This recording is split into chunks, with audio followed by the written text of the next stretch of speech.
صلي بينا على النبي كده عليه افضل الصلاه والسلام. حبيبي يا شفيعي يا رسول الله، انا جايه اقول لك النهارده كلمتين في الصميم، كلمتين فيهم الخلاصه، كلمتين بامر الله لو حطيتيهم في دماغك وعملتي بيهم، مش سمعتيهم من هنا طلعوا من الناحيه التانيه، لو اتحديتي نفسك وخدتي الموضوع بجد وعلى قلبك هتغيري من نفسك، هتطوري من حياتك، هتبقي ست قويه. قويه مش معنى ان انا ابقى قويه اكون جباره او اكون مفتريه، لا لا، قويه بيني ما بين نفسي، اثبت نفسي، اكون واثقه في نفسي، اكون فخوره بنفسي، اعرف امسك قرش، اعرف ادير بيتي وامشي بيتي على مزاجي وعلى هوايا، اشوف الصالح ليا ايه من الاخر واعمله. فيديو النهارده هيغيرك وهيغير حياتك بامر الله للاحسن والافضل مليون درجه. تعالوا نصلي بينا على النبي كده عليه افضل الصلاه والسلام. حبيبي يا رسول الله، حطي لايك للفيديو، كومنت قمر زيك، وما تنسيش ترفعي الفيديو بالصلاه على النبي تؤجري عليها، هتاخدي عليها ثواب انت وكل اللي هيشوفها وهيصلي على النبي زي ما انت كاتبه كده في الكومنتات، هو هياخد ثواب وانا هاخد ثواب وانت هتاخدي ثواب. وربنا يا رب يجبرنا ويرضينا ويطيب قلوبنا ويفتح بصايرنا بفضل الصلاه على النبي، يجعل حياتنا احسن وافضل، اللهم امين يا رب العالمين. انا لولو، دي قناتي، لو كنت اول مره تشوفيني حابه ان انت تدخلي تاخدي لفه سريعه في القناه، متاكده بامر الله ان انت هتلاقي فيها افكار حلوه هتغير من شخصيتك وهتخليكي اقوى وهتخليكي احسن وهتفتح بصيرتك، حتى لو حبه صغيرين. تابعيني وخدي لفه كده في القناه، لو عجبتك ما تستخسريش فيا لايك، عشان اللايك هيرفع الفيديو وهيخليني اتشجع واتحفز، وهديه حلوه منك ليا بتخليني اقدر اكمل واستمر معاكي كل يوم. هنعمل غدا ايه النهارده؟ اللهم صل على النبي. طلعت كده كيس لحمه، كنت جايبه نص كيلو لحمه معاكم يا بنات، نص كيلو قسمته على طبختين، ادي طبخه اهي قدامكم. بصوا النص كيلو طالع بسم الله ما شاء الله، والله ما عديت، صدقوا ما عديتش. زمان امي ربنا يديها الصحه والعافيه كانت بتقول العدد لما نيجي نعد الحاجه بتقل بركتها، فانا ما عديتش والله. فبسم الله ما شاء الله، بس بسم الله ما شاء الله في حبه حلوين في الحله هم، انا ما اعرفش قد ايه. فدي وجبه يوم يا بنات، وتاني يوم هنكمل ببقيه الاكل بامر الله، لو ربنا جعلنا من اهل الدنيا يا رب يجعلنا من اهل الدنيا ويجعلنا من اهل الجنه انا واياكم، اللهم امين يا رب العالمين. ماسكين في سكه التوفير وحطينا نقطه، ومن اول السطر كده هنبدا نفوق لنفسنا، هنبدا ننتبه لنفسنا، هنبدا نعيش عيشتنا، ما نعيش عيشه مش بتاعتنا، هنبدا نبص لقدام ونفكر في بكره، هنبدا نقفل صفحه السلف والدين بامر الله. بامر الله هتبقي اقوى وهتبقي احسن وافضل بالافكار اللي هنقولها النهارده في الفيديو. هتعملي اكل ايه يا نون يا لولو يا نونو قال، وربنا مخ اتلحس بالنونو بنتي دي، ربنا يهديها ويصلح حالها يا رب. طلعت كده ربع كيلو لحمه وحطيته بسم الله ما شاء الله، ومش مكسوفه على فكره وانا بقول ربع كيلو لحمه خالص خالص خالص، بالعكس انا فخوره جدا ومبسوطه بنفسي قوي قوي قوي فوق ما تتخيلوا، ان انا عارفه ادبر نفسي وامشي حالي بالربع كيلو ويكفيني وجبه يومين بفضل الله وبكرم ربنا وبجبر ربنا ليا. وعملت ربع كيلو زي عملت كيلو، كله هيتاكل والله، ما في حاجه بتقف معانا، اللهم لك الحمد والشكر ليك يا رب. المهم يتاكل الحاجه تتاكل في الصحه والعافيه والستر، واحلى حاجه في الدنيا الرضا، ان انت ربنا يبقى مالي قلبك رضا كده من جوه، وتبقي سعيده ومبسوطه بالحاجه اللي انت بتعمليها، ما تبقيش مكسوفه، ما تبقيش محروجه، لا الكسوف والاحراج ده تخليه لو لا قدر الله رحتي تستلفي، ساعتها بقى محتاجين وش الكسوف ده يبقى موجود عشان ما تفكريش وما تتنيش تاني انت تستلفي من حد تاني. لكن طول ما انت عايشه بخيرك وخير جوزك وبتفكيرك وبنصيحتك، لا انت كده تبقى رقبتك قد كده. يا رب يوسع رزق ورزقكم ويصلح حالنا واحوالنا كلنا ويجعل ايامنا كلها سعاده ويملأ قلوبنا رضا، يا رب تملأ قلوبنا رضا، يا رب ترضينا وترضى عنا وتطيب قلوبنا بالحلو كله يا رب. اديت صدمه للحمه بتاعتي كده وحطيت عليها بصلايه وحطيت شويه فلفل اسود وشويه ملح وسبتها كده غلوت غلوتين، ورحت مهديه عليها النار على الاخر وركنتها كده على جنب تاخد وتدي كده مع نفسها. اللحمه كمان انا مقطعها قطع صغيره يا بنات، فمش هينفع معاها التحمير نهائيا، فالمفروض ان هي تتسلق وتتحط في اي طبيخ عشان الحته تنفش كده وتبقى حته بنت ناس. تمام، اللي بتضحك ما تضحكش عليا يا حبيبه قلبي بعد اذنك، ماشي؟ عايزه تتعلمي تمام، مش عايزه تتعلمي اركدي كده على جنب وسيبينا مكملين في الطريق اللي احنا فيه، احنا نيتنا خير ونيتنا عمار وعلى يقين ان ربنا هيرضينا بامر الله. فطلعت كده حطيت اللحمه كده اتسلقت، ورحت جايبه على البوتاجاز يا بنات الباميه دي، انا مفرزاها بناء على اراء كتير من اخواتي وحبايب قلبي قالوا لي فرزي الباميه من غير ما تسلقيها يا لولو او يا هاله. فانا عملت كده، مسكت الباميه غسلتها وسبتها اتصفت ورحت مقمعاها ورحت مكيساها وحطها في الفريزر. بصوا بامانه يعني هتقولي اختي اللي قالت لي على الكومنت ده او اللي قالوا لي على الكومنت ده، يعني عايزه ابوسهم كده على راسهم كده. الف شكر بجد. الباميه بسم الله تبارك الله مستويه، ما خدتش وقت في السوا على فكره خالص، وفرت عليا طبعا السلق ومدعكه السلق والكلام ده كله. زائد ان هي مش، شفتوا الباميه لما بتستوي يا بنات بتبقى عامله خيوط كده، لا دي مش عامله خيوط خالص، بسم الله ما شاء الله، ما فرقتهاش ابدا عن الباميه اللي هي مسلوقه، بالعكس دي مريحاني اكتر. وطالعه الباميه ماسكه نفسها كده ومتماسكه كده، وتحس ان هي واخده وضعها وبنت ناس كده. حطيت الباميه كده استوت، وقلت هعمل حبه رز بشعريه. ايه ده؟ هتقولي هو انت بتعملي رز بشعريه في الطاسه؟ يقولوا له اه والله عادي، احنا عندنا في البلاد بنعمل رز بشعريه في الطاسه وبيبقى زي العسل وزي السكر زيكم كده. شوفوا انتوا عسل وسكر ازاي، فكل حاجه هتعمليها تبقى عسل وسكر زيك كده. حمرت حبه شعريه، ومن باب التوفير طبعا ان احنا نعمل شعريه رز بشعريه، ما نعملش رز حبه بحبه. الرز بحبه بحبه يا بنات بياخد مننا كميه كبيره بسم الله ما شاء الله. يعني لو انت هتعملي نص كيلو بشعريه هتعملي كيلو رز حبه بحبه، وهيطلع معاكي في الاخر نفس الكميه. فالشعريه اللهم بارك بترمي كميه حلوه معانا، وبتظبط لنا كده الميزانيه، وبتظبط الاكله كده، وتحسي ان انت ايه بسم الله ما شاء الله ما هدرتيش رز كتير. طيب بعد ما صليتي على النبي كده عليه افضل الصلاه والسلام، عايزه اقول لك على حاجه حلوه. حطي لايك بس الاول، ها انا شايفاك اللايك مش هيتعب لك ايدك ولا هيوجع لك ايدك، اللايك هيشجعني ويحفزني، وانت ما بتتعبيش ولا بتحطيه، بس انت بتجبري خاطري بيه. بصي يا قلب اختك، انا مش عارفه احوش يا لولو، انا مش عارفه امسك قرش، انا عندي اهداف كتير واحلام كتير في دماغي، بس كل ما افكر فيها احبط اكتر وما افكرش خالص واقعد واسكت. ونفسي اخد خطوه جاده في حياتي، سواء ان انا اجدد حاجه في بيتي، سواء انا اصلا افكر ان انا اطلع من الشقه اللي فيها على شقه تانية ممكن تبقى ايجار بكذا سنه افضل من دي، ممكن تبقى يعني ابقى مفيش حاجه بعيده عن ربنا، يمكن اشتري شقه في حته تانية الله اعلم، حتى لو مساحتها اقل، او حتى لو مكانها مش افضل حاجه في الدنيا، بس تبقى بتاعتي وتبقى ملكي، لان انا تعبت واتهريت من كتر الايجارات ومن كتر التنطيط هنا وهنا وهنا. ونفسي اجهز بنتي، ونفسي يبقى معايا قرش في البنك، والمشكله ان كل نفسي وما انا بعملش حاجه. يعني شفت اللي بيفضل يسمع فيديوهات طول النهار، تسمع وفي الاخر ما بتخطيش خطوه واحده، او ما بتعملش بمعلومه واحده من اللي هي بتسمعها. هي نفسي دي هي نفسي التانية. يعني هما الاثنين نفس ذات الشخص، مش شخصين. طيب نبدا بالصلاه على النبي كده. لو انت عايزه تحققي حلم ونفسك زي ما انت بتقولي كده انت تعملي، اول حاجه هقول لك عليها ما تعيشيش عيشه مش بتاعتك. يعني ايه؟ يعني ما يبقاش انا ظروفي على القد، وظروفي ما يعلم بها الا ربنا، واروح اجيب لابني تليفون ايفون بسم الله ما شاء الله، اعمل له مبلغ وقدره عشان يتقنعر بيه ويتفشخر بيه قدام الناس، وانا ربنا وحده العالمين بحالي، واروح ادفع للتليفون قسط بسم الله ما شاء الله 2000 جنيه على 3 سنين يا ستي. طب ليه؟ لا احنا ظروفنا ما تسمحش بالتليفون ده. شد حيلك في مذاكرتك، شد حيلك في ووفقك ربنا في مستقبلك، واشتغل شغلانه حلوه وجيب وحقق احلامك يا عم الحاج، لكن ما تجيش تحقق احلامك على ظروف مش هيصلح فيها اللي انت بتتكلم فيه ده، مش هينفع. الموضوع مرفوض كله على بعضه كده من الاول والاخر. هي دي عيشتنا ودي حالنا. جيب تليفون زيك زي اي حد جايب في نفس مستوانا، وعود عيالي ان هم ما يبصوش على مستوى مش بتاعهم، وعيشه مش عيشتهم، واكل مش اكلهم، وشرب مش شربهم. ولما تيجي بنتك تصاحب واحده مستواها اعلى، لا معلش اقول لها يعني ايه، بالطريقه اللذيذه بتاعت حضرتك تحاولي تبعديها عن فلانه دي، لان هي بنتك هتتعبك.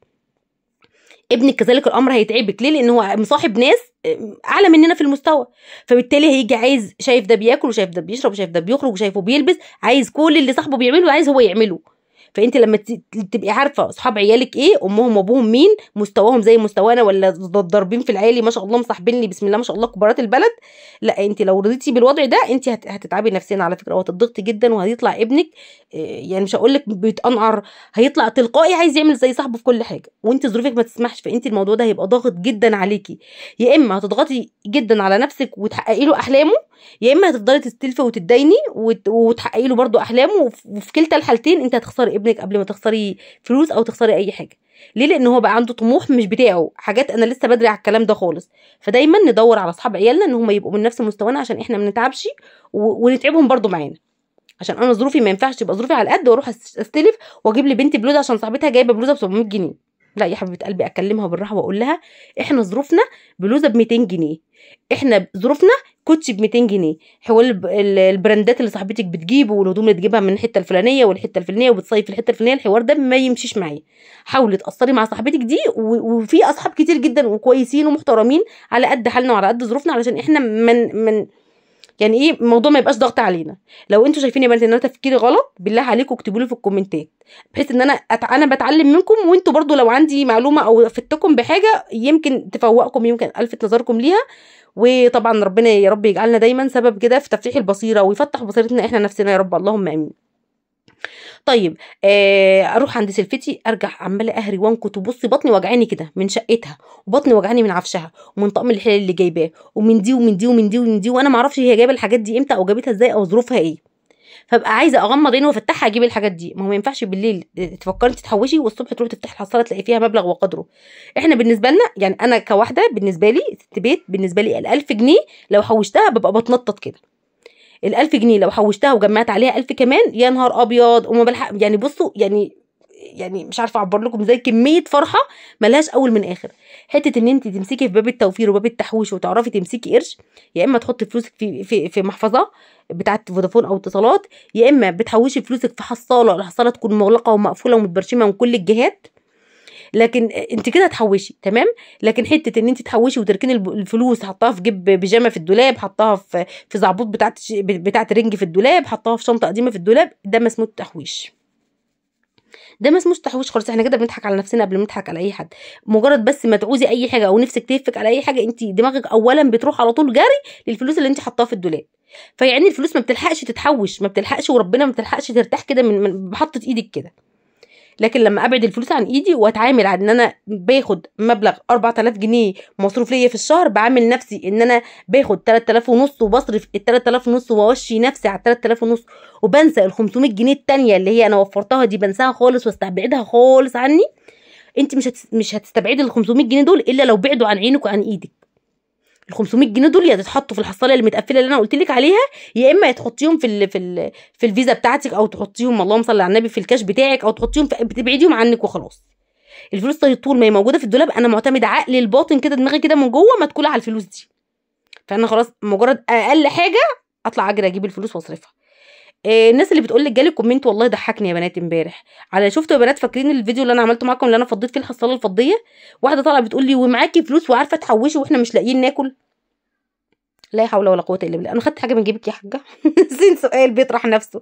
انا جيت خبطت عليكي وخدت حاجه من جيبك؟ ده انا محوشه جنيهات جنيهات موفراها من طلعه سوق، من جيب جوزي، من شنط العيال، من مواصلات اتبقى مني. يعني انا ما خبطتش عليكي والله، ما خدتش منك حاجه. اتمني الخير للناس وقولي ربنا يفتح بصيرتي واعرف احوش واعرف الم قرش، هتلاقي الدنيا متيسره. لكن طول ما انت بتنقي وبتنبري على خلق الله كده، اقسم بالله العظيم ما هتشوفي النور بعينك، مش هتشوفي الفلاح بعينك. طول ما انت جوه في سواد كده والله العظيم ربنا ما هيديكي غير السواد اللي في قلبك. صدقي بالله بقى. اتمني خير هتلاقي خير، اتمني جبر هتلاقي ربنا جبرك. لكن انبر ونق في حياه الناس كده، اللي هو انت اصلا ما انتش عارفه حياتي ولا عارفه ظروفي ولا عارفه اي حاجه عني، وعارفه تحوشي كمان وعايزه تجيبي دهب كمان. لا اله الا الله سيدنا محمد رسول الله. والله ما خدت حاجه من جيب حد يا ولاد. انا عندي بس احنا بنشجع بعض بشويه افكار بسيطه. قادر عجبتك افكاري تمام كملي معايا الفيديو، ما عجبتكيش افكاري حبيبه قلبي انا مش بجبرك ولا بضربك على ايدك ولا بربطك واجيبك بالعافيه اقعدك اقول لك افتحي الفيديو بتاعي. دخلت بمزاجك على عيني وراسي، ما دخلتيش بمزاجك والله برضو على عيني وراسي، في كل الحالات على عيني وراسي. عجبك الفيديو حطيتي لايك زي الفل، ما عجبكيش وخرجتي شرفتي ونورت الدنيا كلها. تمام.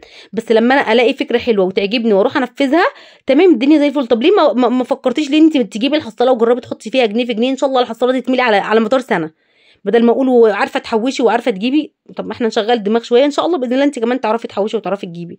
ده كلها جنيهات يا ولاد، ده كلها جنيهات وربنا. يعني ما حوشتش 100000 جنيه ولا حاجه. وزي ما بقول لكم كده ال1000 جنيه قاضيه مصلحه. ال1000 جنيه من هنا رمضان ستره بيتك ستراكي، مخلياكي مش عارفه مش عايزه تستلفي او حاطه فكره السلف في دماغك، مخلياكي متوقعه لا قدر الله اي ظرف طارئ يجرالك يحصل لك، عيل وقع، عيل الجزع، لا قدر الله اي حاجه حصلت في البيت، تعرفي تصرفي نفسك. ما استناش جوزي يرجع من الشغل او ما اروحش اخبط على فلانه ولا انا يسلفوني ويدوني.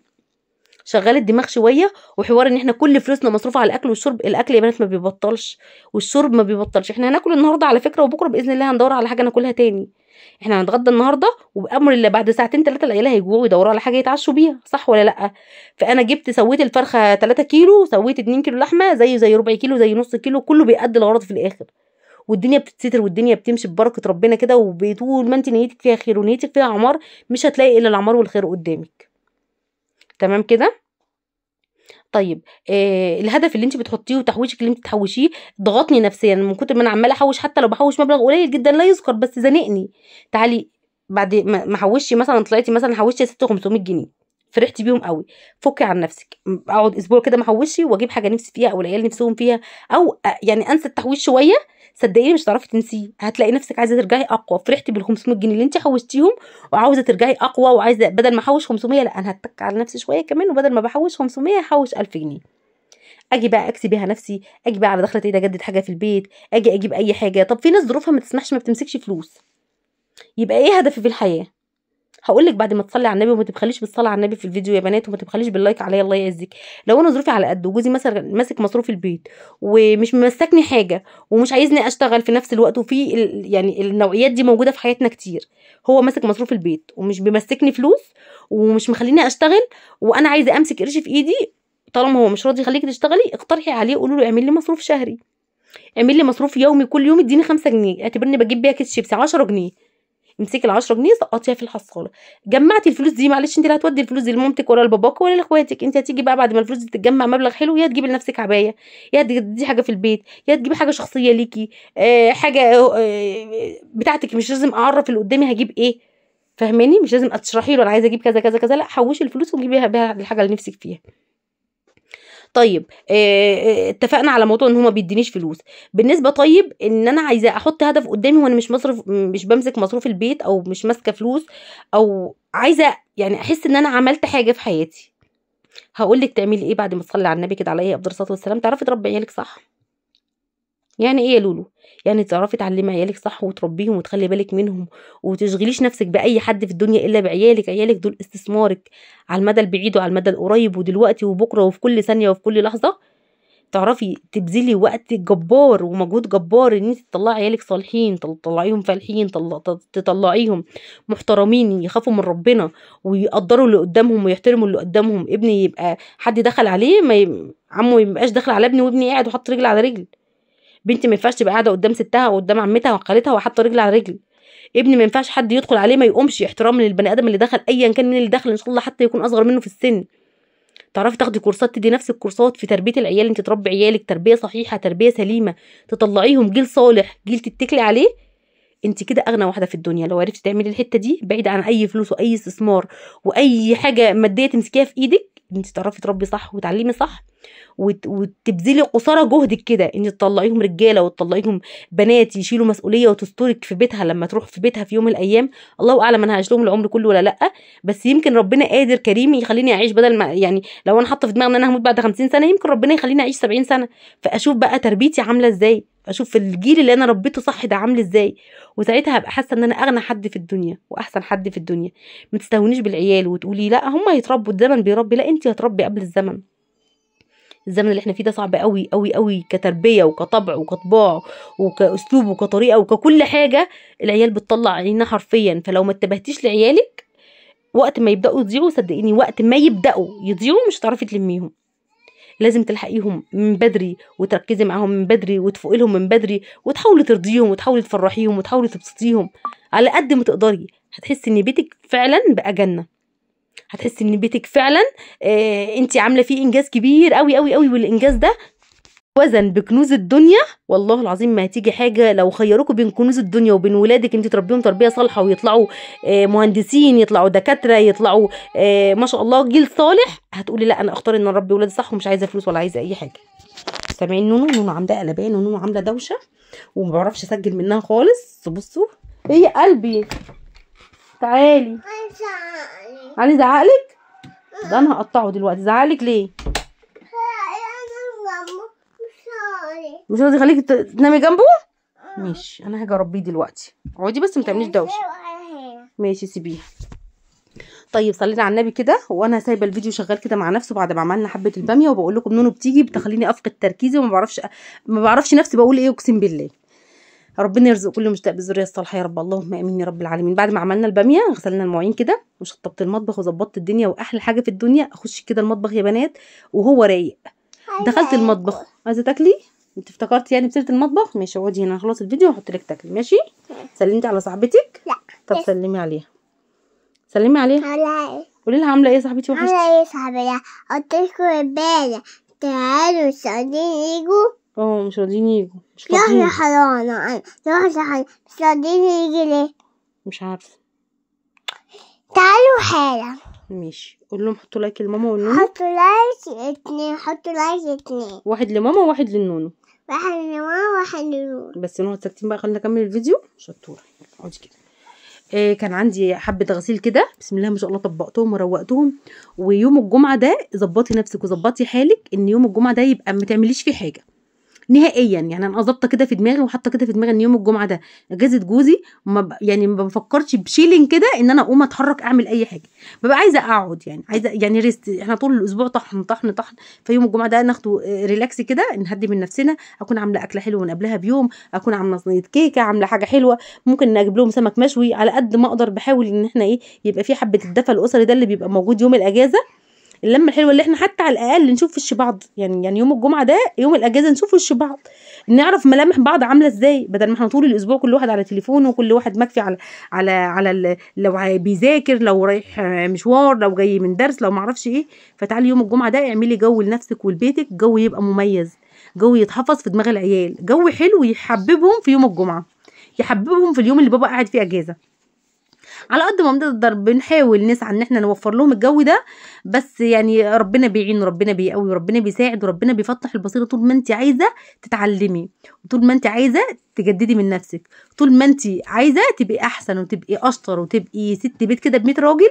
المهم ان انت تبقي عايزه تعملي كده، تبص تلاقي ربنا مسخر لك من جنود الارض والسماء اللي يسهل لك بيه امرك واللي يفتح بيه بصيرتك.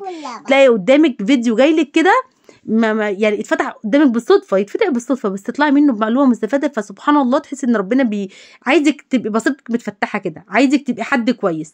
فاسعي دايما ان انت تبقي كويسه، اسعي دايما تبقي ام شاطره، اسعي دايما تعرفي تمسكي قرش وتوفري قرش للزمن. مش هقولك لغدر الزمن عشان في ناس بتقولك لا الكلمه دي غلط. شيلي قرش للزمن علشان لما تيجي تجوزي ابنك تعرفي تساعديه في حاجه، لما تيجي تجهزي بنتك. وقلت لكم يا بنات مليون مره، لو معاكي بنت من اول 5 ابتدائي ابوس ايدك ابوس رجلك، شيلي لها حاجه، شيلي لها جهاز، شيلي لها حته ذهب، اعملي لها محفظه، اعملي لها حصاله صفيح كده، انسي الحصاله دي خالص، حطي لها فيها بال5 جنيه وبال4 جنيه، وجيبي لها حاجه في حاجه واركني. ومن غير ما تقولي لجوزك، من غير ما تعرفي جوزك، من غير ما تحكي لجوزك، والله العظيم انا بدور على راحتك. انت مش هتديني حاجه، لا تعرفيني ولا اعرفك، ولو شفتك في الشارع ولو شفتيني مش هتعرفيني، فاهماني؟ بس نصيحه لوجه الله، في الغلا اللي احنا فيه ده، مين معاه مليون جنيه يجهز ببنته دلوقتي؟ تعالوا قولي لي الجهاز رخيص يا لولو والدنيا ماشيه. والله العظيم الدنيا لا حول ولا قوه الا بالله. ربنا يهونها علينا بس، وربنا يحل الدنيا في عينينا ويسهل علينا حياتنا، اللهم امين. احنا اللي بالافكار البسيطه هنسهل علينا حياتنا، واحنا اللي هنضغط نفسنا. تعالي شوفي واحده بنت جارتك تبقى متجوزه مخلصه جامعه قصدي، وعرسان جايه رايحه عليها، وعرسان ناس كويسه وناس محترمه، بس بيمشوا العرسان عشان مش مجهزينها، عشان امها كانت بتقول يا جهز يا يصرف على المدرسه. لا، جهزي يا قلبي واصرفي على المدرسه الاثنين. ال5 جنيه اللي هتركنيها وتحوشيها على مدار الشهر، طلعت معاكي 100 جنيه، طلعت معاكي 200 جنيه، طلعت معاكي 50 جنيه، رحتي جبتي حاجه قسط رميتيها تحت السرير. انت بتريحي نفسك وبتدوري على الحاجه اللي تريحك بعد كده. طلبات كتير قوي قوي والتزامات كتير قوي قوي هتكون مطلوبه منك. انت هتلحقي على ايه ولا ايه ولا ايه، ولا هيجيلك ضغط من ان انا شايفه ان العين بصيره والايد قصيره، ولا افضل اقهر في نفسي، ولا اخلي البنت تقعد تعنس قصادي، ولا اعمل ايه؟ يعني اسيبها وقت ما اكون انا عارفه، ما تكون على ميراث مثلا ليا، ورث مثلا هاخده من اخواتي، اكون في الحاله دي انا قاعده اهو مستنيه فرج ربنا، اديني بعلمها ومتكوله ان في مبلغ هيدخل لي في يوم من الايام هجيب لها بيه. لكن ابقى قاعده يعني الحمد لله رب العالمين مصروفي يوم بيوم، يا دوبك باكل وبشرب وبمشي الدنيا، وابقى قاعده اصلا يعني مستبعده فكره ان انا اجهزها منين. مش عايزه افكر في الموضوع ده عشان انا معرفش هجهزها منين، بس سايبه كل حاجه على ربنا. احنا كلنا سايبين كل حاجه على ربنا، والله العظيم كل حاجه على ربنا، هو اللي بيدبر لنا امرنا وبيسهل لنا حالنا، والحمد لله يا رب. يعني تدابير ربنا لينا احسن من تفكيرنا وتدبيرنا مليون مره. بس اسعي انت وحطي رجلك كده على بدايه السطر، واعتبري ان ال50 جنيه وال100 جنيه دي اللي انت هتجيبي لها بيها حاجه او تدفعيها قسط. وده اللي انا بشجعه، وده اللي انا بحفزه، وده اللي انا بحبه، ان انا اشوف حد بيبيع طقم صواني، طقم طاسات، طقم. دلوقتي كل الناس دلوقتي، في واحد بيعدي بتروسيكل والله العظيم بيبقى بيلف في الشوارع وبيبيع بالقسط، بيعدي بتروسيكل بيديك الحاجه اللي انت عايزاها، ويعدي عليكي كل اول شهر. انت عارفه ان يوم واحد في الشهر عليكي قسط 50 جنيه، تدفعي ال 50 جنيه. جيبي طقم كوبايات، جيبي طقم صواني، جيبي طقم طاسات، جيبي لها اي حاجه في المطبخ من رفايع المطبخ واركنيها.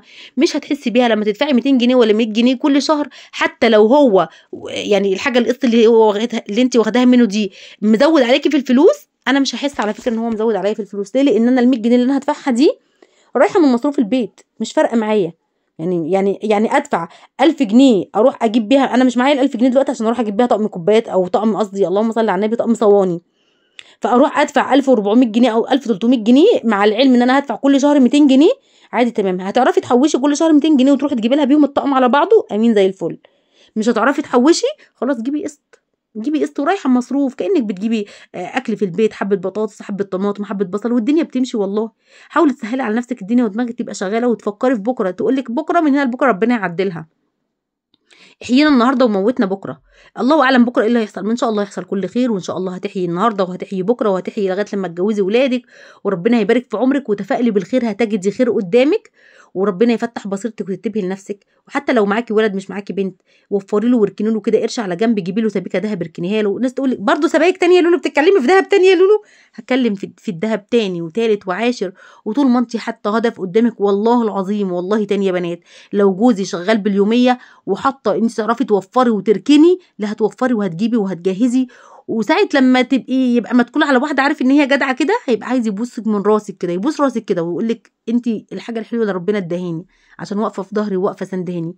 لكن اللي جاي كله اكل وشرب، واللي جاي كله على بطننا ولبس وخروج وفسح وعصير وشيبسي وبيبسي، البطن ما بتشكرش. ومشي دنيتك ومشي حالك ورستقي امورك، ويا رب يفتح بصيرتك وتجيبي كل حاجه حلوه وتحققي احلامك، اللهم امين يا رب العالمين. ويرزقك من حيث تحتسبي ولا تحتسبي. اسعي ودوري على مصدر رزق ليكي تزودي بدخلك. حتى لو انت قاعده في البيت، الشركات اللي بتوزع منتجات جلديه، بتعملي محافظ، بتعملي التوك بتاعت الحزيمه، بتعملي حاجات كتير قوي ممكن تعمليها من البيت. شغل الخرز، شغل التريكو، الحاجات دي كلها ممكن تعمليها وانت قاعده في البيت. ساعتين اللي جوزك هينزلوا من الشغل تخلصي فيهم حاجه البيت بسرعه بسرعه، وتقعدي تخلصي قطعه قطعتين. لو هيخش لك 10 جنيه كل يوم احسن من بلاش. ال10 جنيه مش هتقول لك لا، لو دخلت لك قصاد ساعه انت ممكن الساعه دي تعملي فيها الشغل، والساعه دي برضو ممكن تقضيها رغي مع جارتك على السلم. دوري على مصلحتك واجري عليها، محدش بينفع حد. وفي الزمن اللي احنا فيه ده والله العظيم ما حد بيدي حد حاجه، ولا حد بيساعد حد في حاجه، غير بصي لو شايفين وعارفين انت معكيش محدش هيعبرك. قرشك اللي هيخلي شخصيتك اقوى، قرشك اللي هيخليكي مسنوده ومتكوله. يا رب يوسع عليا وعليكم. حطوا لايك. سلام عليكم.